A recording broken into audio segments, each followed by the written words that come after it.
Hello all, എല്ലാവർക്കും bipolar junction ട്രാൻസിസ്റ്റേഴ്സിൻ്റെ MCQയിലേക്ക് സ്വാഗതം. എൻ്റെ പേര് ഷിജു. നമുക്ക് ആദ്യത്തെ ചോദ്യത്തിലേക്ക് കിടക്കാം. What is the approximate voltage drop across collector emitter junction when a transistor is saturated? ഒരു ട്രാൻസിസ്റ്റർ സാച്ചുറേറ്റഡ് ആവുമ്പോൾ VCEയിൽ വരുന്ന വോൾട്ടേജ് എത്രയെന്നാണ് ചോദ്യം. ഓക്കെ, അപ്പം നമുക്കൊന്ന് നോക്കി നോക്കാം. VCEയിൽ വരുന്ന വോൾട്ടേജ് എത്രയായിരിക്കും? ശരിക്കും VCE എന്ന് പറയുന്നത് 0 ആയിരിക്കണം. പക്ഷേ ഐഡിയലി VCE 0 ആയിരിക്കണം. പക്ഷേ നമ്മൾ പറയും ഐഡിയലി അല്ലേ, ശരിക്കും കറക്റ്റായിട്ട് അങ്ങനെയൊന്നും അല്ല. പ്രാക്ടിക്കലി നമുക്ക് അങ്ങനെ കിട്ടാൻ പോകുന്നില്ല. അപ്പോൾ ഒരു 0.2 വോൾട്ടിൻ്റെ അടുത്തൊക്കെ VCE ഉണ്ടാവും കേട്ടോ. VCE സാച്ചുറേഷനിൽ ഐഡിയലി അറ്റ് സാച്ചുറേഷൻ VCE ശരിക്കും 0 ആയിരിക്കണം. കണ്ടക്റ്റിംഗ് ആണെന്നാണല്ലോ നമ്മൾ പറയുന്നത്. അപ്പോൾ VCE സാറ്റ് പക്ഷേ 0 ആയിരിക്കില്ല. ഓൾമോസ്റ്റ് ഒരു 0.2 വോൾട്ടിൻ്റെ അടുത്തൊക്കെ ഉണ്ടാവും. ഓക്കെ, അപ്പോൾ 0.2 വോൾട്ട് ആണ്. What is approximate voltage drop എന്നാണ് ചോദിച്ചിട്ടുള്ളത്. അത് 0.2 വോൾട്ട് ആണ്. 0.7 അത്രയൊന്നും ഉണ്ടാവില്ല. 0.7 വളരെ കുറവായിരിക്കും. 0.2 വോൾട്ടേ ഉണ്ടാവുള്ളൂ കേട്ടോ. അടുത്ത ചോദ്യം, which configuration provides the highest voltage gain? highest voltage gain തരുന്ന ആരാണ്? കോമൺ ബേസ് ആണോ, കോമൺ കളക്ടർ ആണോ, കോമൺ എമിറ്റർ ആണോ, എമിറ്റർ ഫോളോവർ ആണോ? അപ്പോൾ കോമൺ കളക്ടർ ആണ് ഹയസ്റ്റ് വോൾട്ടേജ് ഗെയിൻ തരുന്നത് കേട്ടോ. ഹയസ്റ്റ് വോൾട്ടേജ് ഗെയിനും ഹയസ്റ്റ് അത്യാവശ്യം നല്ലൊരു ഹൈ കറണ്ട് ഗെയിനും തരുന്നത് കോമൺ എമിറ്റർ ആണ്. അപ്പോൾ അതുകൊണ്ട് തന്നെ ഹൈ വോൾട്ടേജും ഹൈ കറണ്ട് ഗെയിനും ഉള്ളതുകൊണ്ട് തന്നെ ഹൈ പവർ ഗെയിൻ ഉണ്ട്. അതുകൊണ്ട് തന്നെ കോമൺ എമിറ്റർ നമുക്ക് പവർ ആംപ്ലിഫയേഴ്സിലൊക്കെ നല്ലോണം യൂസ് ചെയ്യാൻ പറ്റും. ഓക്കെ, എമിറ്റർ ഫോളോവർ തന്നെയാണ് കോമൺ കളക്ടർ എന്ന് ഇവിടെ മനസ്സിലാക്കുക കേട്ടോ. അടുത്തൊരു കാര്യം, അടുത്ത ചോദ്യം, in A transistor leakage current mainly depends on. ട്രാൻസിസ്റ്ററിൽ ലീക്കേജ് കറണ്ട് എന്തിനാണ് ഡിപ്പെൻഡ് ചെയ്യുന്നത്? ലീക്കേജ് കറണ്ട് എന്ന് പറയുന്നത് ICEO ICBO എന്നൊക്കെ പറയുന്നത് എന്തിനാണ് ഡിപ്പെൻഡ് ചെയ്യുക? അവിടെ ലീക്കേജ് കറണ്ട് വരുന്നത് എപ്പോഴാണ്, എവിടെയാണ്? Collector base. ICBO എന്ന് പറയുന്നത് എന്താണ്? കളക്ടർ ടു ബേസ് ജംഗ്ഷനിലുള്ള ഒരു ലീക്കേജ് കറണ്ട് ആണ് വെൻ എമിറ്റർ ഇസ് ഓപ്പൺ അല്ലേ. ICEO എന്ന് പറയുന്നത് എന്താണ്? കളക്ടർ ടു എമിറ്റർ ജംഗ്ഷനിലുള്ള എമിറ്റർ കറണ്ടാണ്, കളക്ടർ കറണ്ടാണ് വെൻ ബേസ് ഇസ് ഓപ്പൺ അല്ലേ. അപ്പോൾ ഇതിനകത്തൊക്കെ വരുമ്പോൾ കളക്ടർ ജംഗ്ഷനിലുള്ള ടെമ്പറേച്ചർ കാരണമാണ് ഈ ലീക്കേജ് കറണ്ട് ഒക്കെ ഉണ്ടാവുന്നത്. അപ്പോൾ മൈനോറിറ്റി കാരിയർ ജനറേഷൻ കാരണമാണല്ലോ അവിടെ ലീക്കേജ് കറണ്ട് ഉണ്ടാവുന്നത്. എങ്ങനെയാണ് മൈനോറിറ്റി കാരിയർ ജനറേഷൻ അവിടെ ഉണ്ടാവുന്നത്? അത് തെർമൽ ജനറേഷൻ ആണ്. തെർമൽ ജനറേഷൻ എന്ന് പറഞ്ഞാൽ എന്താണ്? ടെമ്പറേച്ചർ കാരണം ഉണ്ടാവുന്ന ജനറേഷൻ ആണ്. അപ്പോൾ കളക്ടർ ജംഗ്ഷനിലെ ടെമ്പറേച്ചർ കാരണമാണ് ഈ ലീക്കേജ് കറണ്ട് ഒക്കെ ഉണ്ടാവുന്നത്. എമിറ്റർ ഡോപ്പിംഗ് അല്ല, കളക്ടർ ജംഗ്ഷൻ ടെമ്പറേച്ചർ ആണ് ഇതിനൊക്കെ കാരണം. ബേസ് കറണ്ട് അല്ല, ബീറ്റ വാല്യൂ അല്ല കേട്ടോ. അടുത്ത ചോദ്യം, the main purpose of biasing a transistor is to reduce the current. അല്ല, കറണ്ട് റിഡ്യൂസ് ചെയ്യാനൊന്നുമല്ല, keep it in active region. അതെ, ആക്റ്റീവ് റീജിയനിലാണ് ബയസ് ചെയ്ത് നമ്മൾ എപ്പോഴും വെക്കാൻ ശ്രമിക്കുക. ആംപ്ലിഫയേഴ്സ് ആയിട്ടൊക്കെ വർക്ക് ചെയ്യുമ്പോഴാണ് നമ്മൾ ഈ ട്രാൻസിസ്റ്ററിനെ ബയസ് ചെയ്യുക അല്ലേ. അതായത് കറക്റ്റ് ആയിട്ടുള്ള ആ ക്യൂ പോയിന്റിലേക്ക് ബയസ് ചെയ്തില്ലെങ്കിൽ നമ്മൾ ഇപ്പോൾ VCE IC ക്യാരി എടുക്കുമ്പോൾ output characteristics of common emitter amplifier എടുക്കുമ്പോൾ നമ്മളിവിടെ ആക്ച്വലി ഇവിടെ ക്യൂ പോയിന്റ് എന്ന് പറയുന്നത് നമ്മൾ ഇങ്ങനെ ഒരു ലൈൻ വരച്ചു കഴിഞ്ഞാൽ ഓൾമോസ്റ്റ് അതിൻ്റെ മിഡിലായിട്ട് ക്യൂ പോയിന്റ് സെറ്റ് ചെയ്താൽ മാത്രമേ നമുക്ക് ഒരു ഫെയ്ത്ത്ഫുൾ ആംപ്ലിഫിക്കേഷൻ അവിടെ നടക്കുകയുള്ളൂ. ഫെയ്ത്ത്ഫുൾ ആംപ്ലിഫിക്കേഷൻ നടക്കണമെങ്കിൽ ക്യൂ പോയിന്റ് അവിടെ സെറ്റ് ചെയ്യണ്ടേ, മിഡ് പോയിന്റിൽ സെറ്റ് ചെയ്യണ്ടേ. അതിന് വേണ്ടിയിട്ട് നമ്മൾ എന്ത് ചെയ്യുന്നറിയോ? അതിന് വേണ്ടിയിട്ടാണ് നമ്മൾ ബയസ് ചെയ്യുന്നത്. ബയസ് ചെയ്യുക എന്ന് പറഞ്ഞാൽ എന്താണ്? കുറേ റെസിസ്റ്റേഴ്സ് ഒക്കെ വെച്ച് നമ്മൾ കുറേ വോൾട്ടേജ് സോഴ്സസ് ഒക്കെ കൊടുത്ത് റെസിസ്റ്റേഴ്സ് വെച്ച് കൃത്യം ഇത്ര വോൾട്ടേജ് ഇന്ന സ്ഥലങ്ങളൊക്കെ വരുന്നുണ്ടെന്ന് ഉറപ്പ് വരുത്തുന്നത് അതിന് വേണ്ടിയിട്ടാണ്. ഓക്കെ, അപ്പോൾ ആക്റ്റീവ് റീജിയനിൽ വെക്കാൻ വേണ്ടിയിട്ടാണ്. ആക്റ്റീവ് റീജിയനിൽ വെച്ചാൽ മാത്രമേ ഒരു ഫെയ്ത്ത്ഫുൾ ആംപ്ലിഫിക്കേഷൻ നടക്കുള്ളൂ. അതിന് വേണ്ടിയിട്ടാണ് നമ്മൾ ബയസ് ചെയ്യുന്നത് കേട്ടോ. അടുത്ത ചോദ്യം, thermal runaway in BJT is caused by. Thermal runaway പറഞ്ഞാൽ എന്താണ്? തെർമൽ എന്ന് പറഞ്ഞാൽ എന്താ? ടെമ്പറേച്ചർ കാരണം. അപ്പോൾ ടെമ്പറേച്ചർ കൂടുമ്പോൾ ലീക്കേജ് കറണ്ട് കൂടും. ഓക്കെ, ലീക്കേജ് കറണ്ട് കൂടുമ്പോൾ കളക്ടർ കറണ്ട് കൂടും. കളക്ടർ കറണ്ട് കൂടുമ്പോൾ അവിടെ കൂടുതലായിട്ട് പവർ കൂടും. കളക്ടർ കറണ്ട് പവറുമായിട്ട് റിലേഷൻ ഉണ്ടല്ലോ, I² R അല്ലേ പവർ എന്ന് പറയുന്നത്. അപ്പോൾ കളക്ടർ കറണ്ട് കൂടുമ്പോൾ പവർ കൂടുമ്പോൾ ഹീറ്റ് കൂടും, പവർ ഡിസിപ്പേഷൻ കൂടുമ്പോൾ ഹീറ്റ് ഡിസിപ്പേഷൻ കൂടും. അത് വീണ്ടും ഫീഡ്ബാക്ക് ചെയ്ത് വന്ന് വീണ്ടും അത് ക്യുമുലേറ്റീവ് ആയിട്ട് ഇങ്ങനെ ആക്ഷൻ വന്നുകൊണ്ടേയിരിക്കുകയാണ്. അപ്പോൾ ഒരു സൈക്കിളിൽ നിൽക്കുന്നില്ല. ആ സൈക്കിൾ വീണ്ടും ഹീറ്റ് കൂടി, പിന്നെ വീണ്ടും ലീക്കേജ് കറണ്ട് കൂടി, വീണ്ടും കളക്ടർ കറണ്ട് കൂടി, പിന്നെയും ഹീറ്റ് കൂടി, പിന്നെ ലീക്കേജ് കറണ്ട് കൂടി, അതിങ്ങനെ വന്നുകൊണ്ടേയിരിക്കുകയാണ്. അപ്പോൾ ടെമ്പറേച്ചർ കൂടി വെരി ഹൈ ടെമ്പറേച്ചർ ആയിട്ട് തെർമൽ റൺഅവേ ഉണ്ടാവുന്നുണ്ട്. അപ്പോൾ അത് എന്തുകൊണ്ടാണ്? ഡിക്രീസ് ഇൻ ബീറ്റ ആണോ? അല്ല. ഡിക്രീസ് ഇൻ ടെമ്പറേച്ചർ അല്ല, increase in collector current with temperature. C ആണ് ഇവിടെ ഉത്തരം കേട്ടോ. അടുത്ത ചോദ്യം, which biasing method offers best stability? സ്റ്റെബിലിറ്റിക്ക് ഏറ്റവും ബെസ്റ്റ് ഏതാണ്? സ്റ്റെബിലിറ്റിക്ക് ഏറ്റവും ബെസ്റ്റ് ഫിക്സഡ് ബയസ് അല്ല, കളക്ടർ ടു ബേസ് ബയസ് അല്ല, വോൾട്ടേജ് ഡിവൈഡർ ബയസ് ആണ് ബെസ്റ്റ് തെർമൽ സ്റ്റെബിലിറ്റി കൊടുക്കുന്നത്. അതായത് ബേസ് വോൾട്ടേജ് എന്ന് പറയുന്നത് ഇൻഡിപെൻഡന്റ് ഓഫ് ബീറ്റ ആക്കി മാറ്റും. ഓക്കെ, അപ്പൊ v b does not depend on beta എന്നാക്കി കഴിഞ്ഞാൽ, ബീറ്റയ്ക്ക് അനുസരിച്ച് മാറില്ലെങ്കിൽ വി ബി കോൺസ്റ്റന്റ് ആയിട്ട് വെച്ച് കഴിഞ്ഞാൽ നമുക്ക് കുറച്ചും കൂടെ സ്റ്റേബിൾ ആയിട്ടുള്ള ഒരു ഇത് കിട്ടില്ലേ, ബയസിങ് കോൺഫിഗറേഷൻ ആണ് കിട്ടുന്നത് അവിടെ. ഓക്കെ, അപ്പോൾ വോൾട്ടേജ് ഡിവൈഡർ ബയസ് ആണ് ഏറ്റവും ഇതിൽ തന്നിട്ടുള്ളതിൽ വോൾട്ടേജ് ഡിവൈഡർ ബയസ് തന്നിട്ടുണ്ടെങ്കിൽ എപ്പോഴും സ്റ്റെബിലിറ്റിക്ക് എപ്പോഴും നല്ലത് വോൾട്ടേജ് ഡിവൈഡർ ബയസിങ് തന്നെയാണ് കേട്ടോ. അത് തന്നെയാണ് ഉത്തരം. അടുത്ത ചോദ്യം, the input characteristic of a CE transistor is similar to that of a input cara. CE transistor input cara എന്ന് പറഞ്ഞു കഴിഞ്ഞാൽ എന്താണ്? ഇൻപുട്ടിൽ എന്തൊക്കെയാണ് വരിക? ഒരു കോമൺ എമിറ്റർ ആണ് കേട്ടോ. കോമൺ എമിറ്റർ കോൺഫിഗറേഷനിൽ ബേസിൽ നമ്മൾ കറണ്ട് കൊടുക്കുന്നു. VBE ആണ് ഇൻപുട്ട് ആയിട്ടുള്ള വോൾട്ടേജ് എന്ന് പറയുന്നത്. അപ്പോൾ VB വേഴ്സസ് IB ആണ് നമ്മൾ വരയ്ക്കാൻ പോകുന്നത് ഇൻപുട്ട് ക്യാര of CE transistor, common emitter ട്രാൻസിസ്റ്ററിൽ. അപ്പോൾ അതിനകത്ത് എങ്ങനെ വരും? നമ്മുടെ ഇത് വരാൻ പോകുന്നത് ഇങ്ങനെയാണ്. ഈ ക്യാര കാണുമ്പോൾ എന്താ തോന്നുന്നത്? അതായത് വോൾട്ടേജ് കൊടുക്കുമ്പോൾ VBE കൊടുക്കുമ്പോൾ IB ഇങ്ങനെയാണ് മാറുന്നത്. ഓക്കെ, അപ്പോൾ ഇത് കണ്ടിട്ട് എന്താ തോന്നുന്നത്? ഇതെന്താ സംഭവം? ഇതൊരു ഡയോഡിന്റെ ഫോർവേഡ് കാര പോലെയുണ്ട് അല്ലേ? അപ്പോൾ it is similar to that of reverse bias diode അല്ല, ഫോർവേഡ് ബയസ്ഡ് ഡയോഡ് പോലെയാണ് ഇരിക്കുന്നത് കേട്ടോ ഇത്. അടുത്തത്, in transistor amplifier coupling capacitor is use to. Coupling capacitor എന്തിനാണ് നമ്മൾ ഉപയോഗിക്കുന്നത് ഒരു ട്രാൻസിസ്റ്റർ ആംപ്ലിഫയറിൽ? കപ്ലിംഗ് കപ്പാസിറ്റർ എന്ന് പറഞ്ഞാൽ എന്താണ്? ഇപ്പം നമ്മളൊരു ആംപ്ലിഫയർ വരച്ചു കഴിഞ്ഞാൽ ഇവിടെ വരുന്ന ഇൻപുട്ടിൽ വരുന്ന കപ്പാസിറ്ററിന്റെ പേരാണ് കപ്ലിംഗ് കപ്പാസിറ്റർ, CC എന്ന് പറയുന്നത്. ഓക്കെ, അതേപോലെ തന്നെ ഇത് തന്നെ ഔട്ട്പുട്ടിലും വരാം. ഇപ്പം ഞാനൊരു വോൾട്ടേജ് ഡിവൈഡർ ബയസിംഗ് ആണ് ഉപയോഗിക്കുന്നതെന്ന് വയ്ക്കുക. R1 R2 കൊടുത്തു ഇവിടെ. അത് കഴിഞ്ഞിട്ട് ഞാനിവിടെ ഒരു കളക്ടറിൻ്റെ അവിടെ RC ഉണ്ട്, ഇവിടെ ഒരു RE ഉണ്ട്. RCക്ക് അക്രോസ് ഒരു CE നമ്മൾ കൊടുക്കും. അതേപോലെ തന്നെ നമ്മളിങ്ങനെ വന്നു കേട്ടോ. ഇത് കഴിഞ്ഞിട്ട് ഇതിൻ്റെ ഔട്ട്പുട്ടിൽ നിന്ന് VCEയിൽ നിന്ന് വീണ്ടും ഒരു കപ്ലിംഗ് കപ്പാസിറ്റർ കൊടുത്തിട്ട്, അപ്പോൾ കപ്ലിംഗ് കപ്പാസിറ്റർ 1 ഇവിടെ കൊടുത്തു, കപ്ലിംഗ് കപ്പാസിറ്റർ 2 ഇവിടെ കൊടുത്തു. എന്നിട്ട് ഇവിടെ അടുത്ത ഒരു നെക്സ്റ്റ് സ്റ്റേജ് ഓഫ് ആംപ്ലിഫയർ ഉണ്ടെങ്കിൽ നമ്മൾ എന്ത് ചെയ്യും? അതിലേക്ക് ഈ കപ്ലിംഗ് കപ്പാസിറ്റർ വഴിയാണ് അടുത്ത സ്റ്റേജിലേക്ക് നമ്മൾ ഇൻപുട്ട് കൊടുക്കുക. ഓക്കെ, അപ്പോൾ ഇവിടെ ഒരു കപ്ലിംഗ് കപ്പാസിറ്റർ ഉണ്ട്. അതും ചിലപ്പോൾ മുമ്പത്തെ ഒരു സ്റ്റേജിൽ നിന്ന് വന്നതായിരിക്കാം, പ്രീവിയസ് സ്റ്റേജിൽ നിന്ന് വന്നതായിരിക്കാം. അത് കഴിഞ്ഞിട്ട് നമ്മൾ ഇവിടുത്തെ ഈ stage of transistor amplifier RC coupled amplifier വന്നു.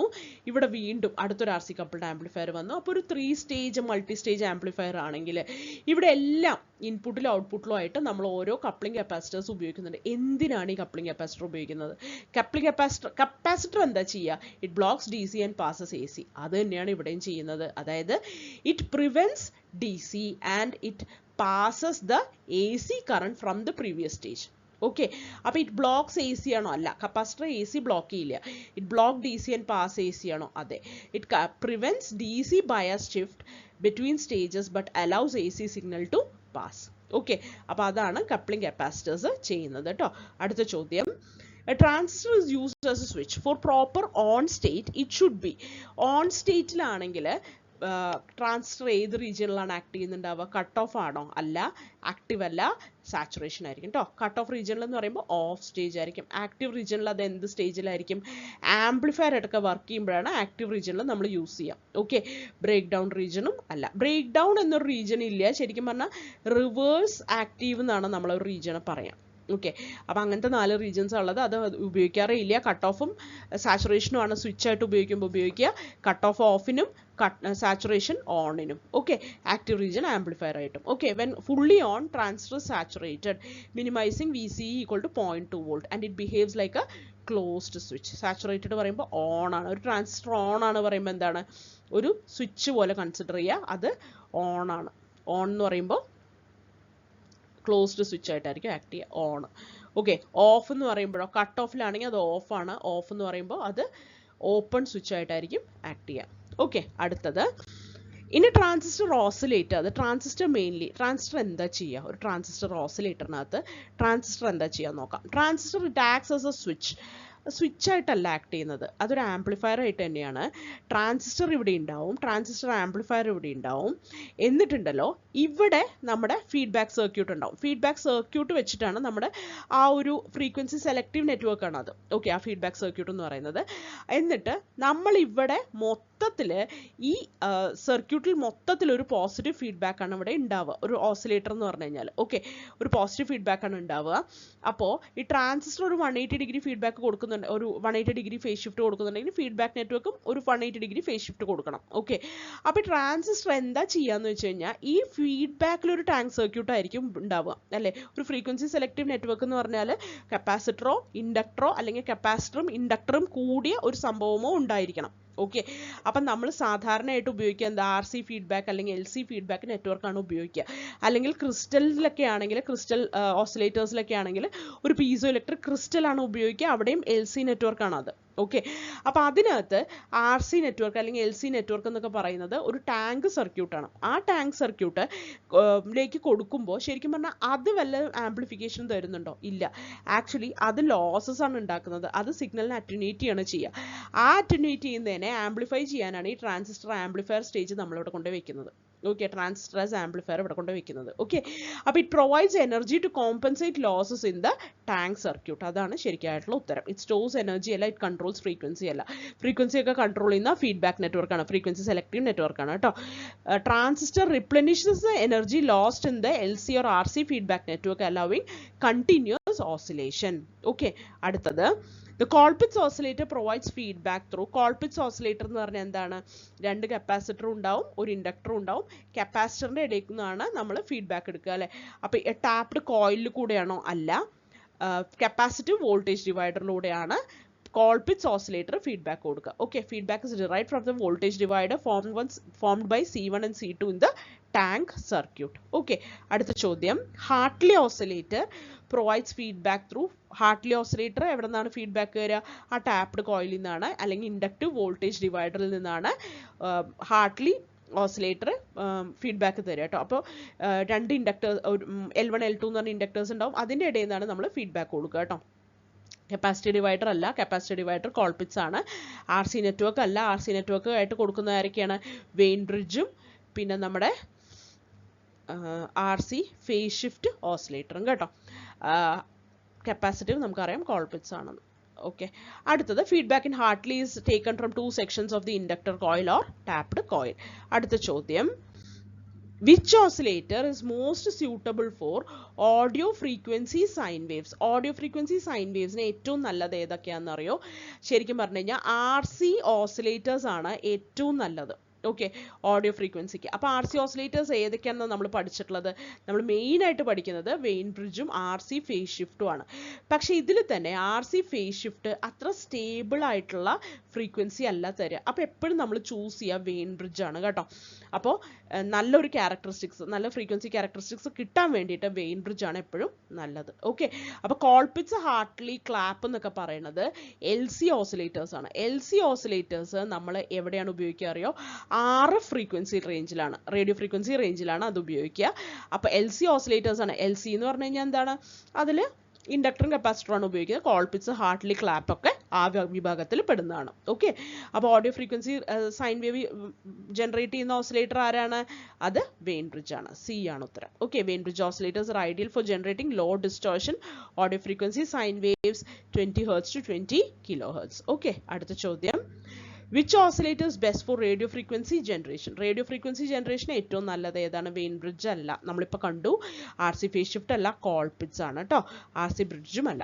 Colpitts and Hartley oscillators are LC oscillators suitable for RF generation. Megahertz റേഞ്ചിലേക്കൊക്കെ ജനറേറ്റ് ചെയ്യാൻ ഏറ്റവും നല്ലത് ഏതാണ്? കോൾപിറ്റ്സും ഹാർട്ട്ലി ആണ് കേട്ടോ. അടുത്ത ചോദ്യം, clap is A modification of. Clap ശരിക്കും പറഞ്ഞാൽ എന്തിൻ്റെ മോഡിഫിക്കേഷനാണ്? കോൾപിറ്റ്സിൻ്റെ മോഡിഫിക്കേഷനാണ് കേട്ടോ. ഹാർട്ട്ലി അല്ല, കോൾപിറ്റ്സ് ഓസിലേറ്റർ.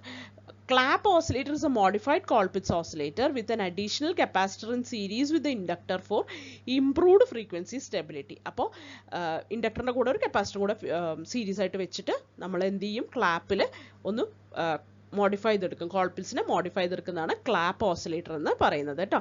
അടുത്ത ചോദ്യം, which oscillator uses quartz crystal for frequency control? quartz crystal ഉപയോഗിക്കുന്ന ഫ്രീക്വൻസി കൺട്രോളിൽ ഉപയോഗിക്കുന്ന ഓസിലേറ്റർ ഏതാണ്? അതേതാണ്? ക്രിസ്റ്റൽ ഓസിലേറ്റർ ആണ് കേട്ടോ. ക്വാർട്സ് ക്രിസ്റ്റൽ ഉപയോഗിക്കുന്നത്, പീസോ ഇലക്ട്രിക് ക്രിസ്റ്റൽ ഉപയോഗിക്കുന്നത് ക്രിസ്റ്റൽ ഓസിലേറ്റർ ആണ്. ഹാർട്ട്ലി അല്ല, കോൾപിറ്റ്സ് അല്ല, ക്രിസ്റ്റൽ ഓസിലേറ്റർ ആണ് കേട്ടോ. Crystal oscillator uses mechanical resonance of a quartz crystal for highly stable and precise frequencies. അടുത്ത ചോദ്യം, why is crystal oscillator so stable in the frequency? എന്തുകൊണ്ടാണ് ഇത്ര സ്റ്റേബിൾ ഫ്രീക്വൻസി നമുക്ക് കിട്ടുന്നത് ക്രിസ്റ്റൽ ഓസിലേറ്ററിന്? അപ്പോൾ എപ്പോഴും high frequency, high stable frequency കിട്ടണമെങ്കിൽ നമ്മൾ എന്ത് ചെയ്യും? ക്രിസ്റ്റൽ ഓസിലേറ്റേഴ്സ് യൂസ് ചെയ്യും അല്ലേ? മൈക്രോ കൺട്രോളേഴ്സിലൊക്കെ നമ്മൾ ക്രിസ്റ്റൽ ഓസിലേറ്റേഴ്സ് ആണ് ഉപയോഗിക്കുക അല്ലേ? നമ്മൾ കണ്ടിട്ടില്ലേ? XTAL1 XTAL2 എന്നല്ലേ നമ്മൾ അതിനെ ഫ്രീക്വൻസി പറയുന്നത് തന്നെ. അപ്പോൾ അത് എന്തുകൊണ്ടാണ് ഇത്ര സ്റ്റേബിൾ ആവുന്നത്? ഹൈ ഇൻഡക്റ്റൻസ് കാരണമാണോ? അല്ല. ഹൈ കപ്പാസിറ്റൻസ് കാരണമല്ല, ഹൈ ക്വാളിറ്റി ഫാക്ടർ കാരണമാണ് കേട്ടോ. Quartz crystal have extremely high Q, resulting in minimal frequency drift and high frequency stability. High quality factor ഉള്ളതുകൊണ്ടാണ് ക്രിസ്റ്റൽ ഓസിലേറ്റേഴ്സ് ഇത്ര സ്റ്റേബിൾ ആയിട്ട് സ്റ്റേബിൾ ഫ്രീക്വൻസി തരുന്നത് കേട്ടോ. അടുത്ത ചോദ്യം, in an RC phase shift oscillator, the transistor provides a phase shift of. RC phase shift oscillator transistor phase shift എന്തോരാണ് തരുന്നത്? Transistor എന്ന് പറഞ്ഞു കഴിഞ്ഞാൽ C ആംപ്ലിഫയർ ആണ്, RC കപ്പിൾഡ് ആംപ്ലിഫയർ ആണ് അവിടെ ഉപയോഗിക്കുന്നത്. അപ്പോൾ 180 ഡിഗ്രി phase shift ആണ് തരിക. ഇനി RC phase shiftനോ അത് ഒരു 180 ഡിഗ്രി തന്നെയാണ് തരിക. അപ്പോൾ 180യും 180യും കൂടെ 360 ഡിഗ്രി phase shift ആണ് ഇത് മൊത്തം തരിക. Okay, oscillator. അപ്പോൾ ഈ 180 ഡിഗ്രി phase shift എങ്ങനെയാണ് RC തരിക? 3 RC നെറ്റ്വർക്ക് ഉണ്ടാവും, ഓരോന്നും 60 ഡിഗ്രി phase shift വഴി ആണ് തരിക. ഓക്കെ, അതൊന്നും ഓർത്ത് വയ്ക്കുക. അപ്പോൾ RC phase shift oscillator transistor 180 degree phase shift ആണ് കൊടുക്കുക. ബാക്കി 180 degree phase shift it is generated by the RC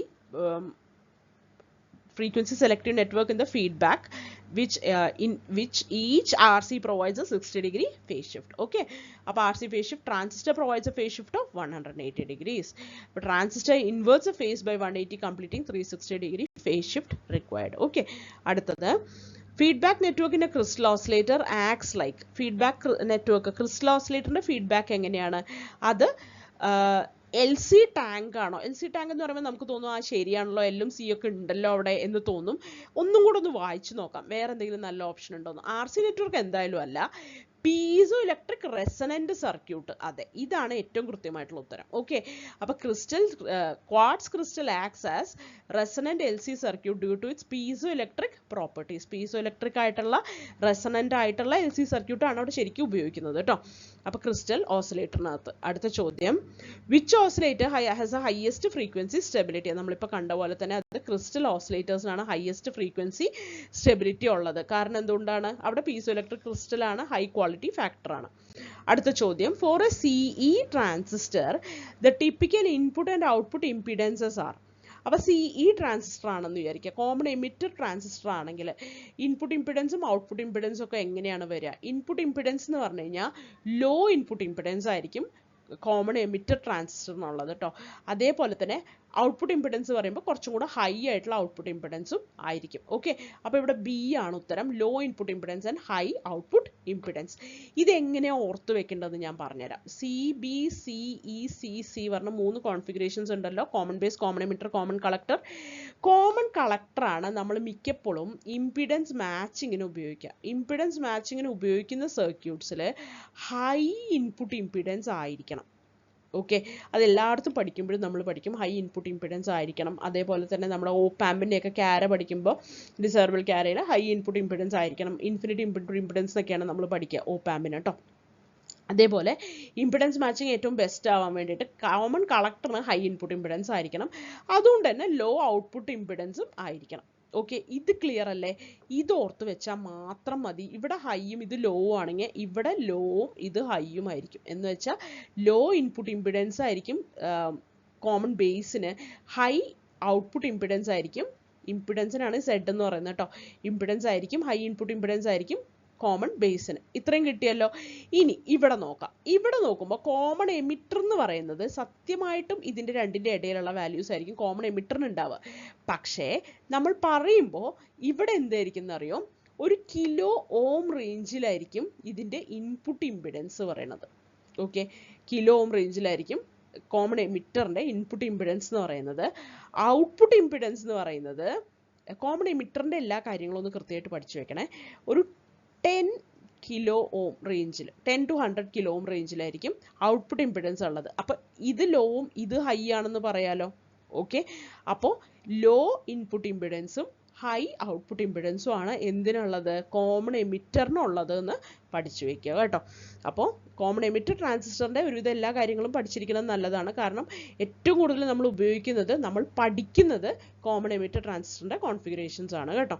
അടുത്ത ചോദ്യം, at high frequencies voltage gain decreases mainly due to, അതായത് നമ്മൾ ഫ്രീക്വൻസി റെസ്പോൺസ് വരയ്ക്കുമ്പോഴേ ഹൈ ഫ്രീക്വൻസീസിലേക്ക് പോകുമ്പോൾ, ഇതാണ് ഫ്രീക്വൻസി, ഇതാണ് ഗെയിൻ, ഇതാണ് ഗെയിൻ എന്ന് വിചാരിക്കുക. അപ്പോൾ ഗെയിൻ മിഡ് ഫ്രീക്വൻസി റേഞ്ചിൽ അത്യാവശ്യം സ്റ്റേബിൾ ആയിരിക്കും, ഹൈയും ആയിരിക്കും. ലോ ആവുമ്പോഴും ഹൈ ആവുമ്പോഴും അത്യാവശ്യം നല്ലോണം കുറയുന്നുണ്ട് അല്ലേ. അപ്പോൾ ഹൈ ഫ്രീക്വൻസിയിൽ എന്തുകൊണ്ടാണ് കുറയുന്നത്? അവിടെ കുറയാൻ കാരണം ജംഗ്ഷൻ എല്ലാത്തിനും കാരണം ഈ ജംഗ്ഷൻ കപ്പാസിറ്റൻസുകളാണ് എല്ലാ പ്രശ്നങ്ങൾക്കും കാരണം. പക്ഷേ ഹൈ ഫ്രീക്വൻസിയിൽ കുറയാൻ കാരണം എന്താണ്? ജംഗ്ഷൻ കപ്പാസിറ്ററും വയറിംഗ് കപ്പാസിറ്റൻസും ആണ്. ഓക്കെ, അപ്പോൾ അതുകൊണ്ടാണ് ഗെയിൻ കുറയുന്നത്. അപ്പോൾ കപ്ലിംഗ് കപ്പാസിറ്റർ റിയാക്ടൻസ് ആണോ? അല്ല. ട്രാൻസിസ്റ്റർ ഇന്റേണൽ സ്ട്രേ കപ്പാസിറ്റൻസ് ആണോ? അതെ. ഓക്കെ, അപ്പോൾ ഇന്റേണൽ കപ്പാസിറ്റൻസ്, സ്ട്രേ കപ്പാസിറ്റൻസ് ഒക്കെയാണ് ഈ ഹൈ ഫ്രീക്വൻസി റേഞ്ച് വരുമ്പോൾ വോൾട്ടേജ് ഗെയിൻ കുറയാൻ കാരണം. ഓക്കെ, അടുത്ത ചോദ്യം, the main disadvantage of an RC coupled amplifier is, RC coupled amplifierന്റെ ഏറ്റവും വലിയ പ്രശ്നം എന്താ? നമ്മളിപ്പോൾ പറഞ്ഞ പോലെ തന്നെ ഹൈ ഫ്രീക്വൻസി ആകുമ്പോഴും ലോ ഫ്രീക്വൻസി ആകുമ്പോഴും റെസ്പോൺസ് ഭയങ്കര പൂവറാണ്. ഒരുമാതിരി ഒരേപോലത്തെ റെസ്പോൺസ് ഒക്കെ ആയിരുന്നെങ്കിൽ നമുക്കത് വിശ്വസിച്ച് ഉപയോഗിക്കാം അല്ലേ. ഫ്രീക്വൻസി മാറുമ്പോഴൊക്കെ അത്യാവശ്യം നല്ല ഗെയിൻ തരുന്ന ഒരാളാണെങ്കിൽ നമുക്ക് വിശ്വസിച്ച് ഉപയോഗിക്കാം അല്ലേ. പക്ഷേ ഇതൊരു ലോ ഫ്രീക്വൻസി ആകുമ്പോൾ കുറയും, ഗെയിൻ കുറയും. ഹൈ ഫ്രീക്വൻസി ആകുമ്പോഴും ഗെയിൻ കുറയും. ഒരു മിഡ് ഫ്രീക്വൻസി റേഞ്ചിൽ മാത്രമേ ഒരു സ്റ്റേബിളായിട്ട് നല്ല ഹൈ ആയിട്ട് നിൽക്കുന്നുള്ളൂ ഗെയിൻ അല്ലേ. അപ്പം നമ്മൾ എന്ത് പറയും? അതാണ് ഒരു ഡിസഡ്വാൻറ്റേജ് എന്ന് പറയും. അപ്പോൾ എന്താണ്? Poor law and high frequency response ആണ് ഏറ്റവും വലിയൊരു disadvantage of RC coupled amplifier. Okay, അപ്പോൾ എക്സ്ട്രീം ഫ്രീക്വൻസീസിൽ എന്തൊക്കെയാണ് പ്രശ്നം? ലോ ഫ്രീക്വൻസീസ് വരുമ്പോൾ കപ്ലിംഗ് കപ്പാസിറ്ററും ബൈപ്പാസ് ട്രാൻസിസ്റ്റേഴ്സ് ഒക്കെയാണ് പ്രശ്നം. ഹൈ ഫ്രീക്വൻസീസ് വരുമ്പോഴോ എന്താണ് പ്രശ്നം? സ്ട്രേ കപ്പാസിറ്റൻസ് ആണ് പ്രശ്നം. Okay, internal capacitance, stray capacitance ഒക്കെയാണ് ഹൈ ഫ്രീക്വൻസിയിൽ പ്രശ്നം. ലോ ഫ്രീക്വൻസിയിൽ കപ്ലിംഗ് കപ്പാസിറ്ററും ആണ് പ്രശ്നം. ഓക്കെ, അടുത്തത് overall frequency response of RC coupled amplifier is, നമ്മളിപ്പോൾ പറഞ്ഞത് തന്നെ ഓവറോൾ ഫ്രീക്വൻസി റെസ്പോൺസ് എങ്ങനെയാണ്? It is flat for all frequencies ആണോ? അല്ല, it flat only in the mid frequency range. സത്യമാണോ അത് അല്ലേ? വരയ്ക്കുമ്പോൾ നമുക്കറിയാം it is flat only in the mid frequency range. It is increasing with frequency അല്ല, it is ഇറഗുലറും അല്ല. Gain falls at low and high frequencies remaining flat only in the mid frequency region. Okay, അപ്പോൾ B is our answer. Last question. The bandwidth of an RC coupled amplifier depends mainly on, bandwidth എന്തിനെയാണ് depend ചെയ്യുന്നത്? നമുക്ക് നോക്കാം. Bandwidth എന്ന് പറഞ്ഞാൽ എന്താണ്? Bandwidth എന്ന് പറഞ്ഞു കഴിഞ്ഞാൽ അതെ, ഇപ്പോൾ ഇതാണ് ഫ്രീക്വൻസി എന്ന് വെച്ച് കഴിഞ്ഞാൽ ഇതാണ് ഗെയിൻ ഇൻ DBക്കകത്ത് ഏറ്റവും മാക്സിമം DB ഗെയിൻ എന്ന് പറയുന്നത്. നോർമലൈസ് ചെയ്തിട്ടുണ്ടെങ്കിൽ നമ്മുടെ ഇവിടെ ഇതെന്ന് പറയുന്നത് 0 dB ആയിരിക്കും. നോർമലൈസ്ഡ് ഗെയിൻ എന്ന് പറഞ്ഞാൽ എന്താണ്? ഏറ്റവും gain divided by maximum gain. Okay, അപ്പോൾ നോർമലൈസ് ചെയ്തിട്ടുണ്ടെങ്കിൽ ഇത് 0 dB എന്ന് കിട്ടും നമുക്ക്. അപ്പോൾ അങ്ങനെയാണെങ്കിൽ ഈ -3 dB, 0 dBയിൽ നിന്ന് -3 dB കുറച്ചിട്ടുള്ള ഇവിടെ വെച്ചിട്ട് ഉണ്ടാവുന്ന ഫ്രീക്വൻസികൾ ഇതെത്രയൊക്കെ ആയിരിക്കും?